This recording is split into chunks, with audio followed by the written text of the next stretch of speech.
Hello guys, আসসালামু আলাইকুম। তো দেখুন, এই যে এখানে জ্বালা রয়েছে, এটা মানে ভবিষ্যতে এটা এখান থেকে নিয়ে আরেক জায়গায় আবার রোপণ করবে, তারপর এটা আস্তে আস্তে বড় হবে, তারপরে এটার ভিতরে এই যে ধান হবে। তো দেখুন কত সুন্দর দেখা যাচ্ছে, ছোটো থাকতেই কত সুন্দর। তো আস্তে আস্তে এটা যখন বড় হবে তখন এটার ভিতরে ধানের ছড়া জ্বালাবে। তো এটাকে কি ধান বলা হয় তা জানি না। তো দেখেন আপনারা, এই যে ভরপুর রোদের ভিতরে ভিডিও করছি। তো যদি ভিডিওটি ভালো লাগে অবশ্যই লাইক কমেন্ট শেয়ার করবেন।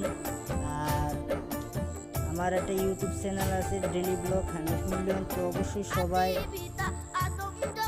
সাপোর্ট করবেন, আমাকে ফুল সাপোর্ট করবেন। আশা করি আপনারা সাপোর্ট করলে আমি অনেক দূর হয়তো এগিয়ে যেতে পারি। তো যারা আমার চ্যানেলটা এখনও সাবস্ক্রাইব করেননি তো অবশ্যই আমার চ্যানেলটা সাবস্ক্রাইব করবেন। আর ভিডিও বেশি বেশি করে লাইক শেয়ার কপি লিঙ্ক করবেন, কমেন্ট করবেন। কে কোথা থেকে দেখছেন তো অবশ্যই কমেন্টে বলবেন।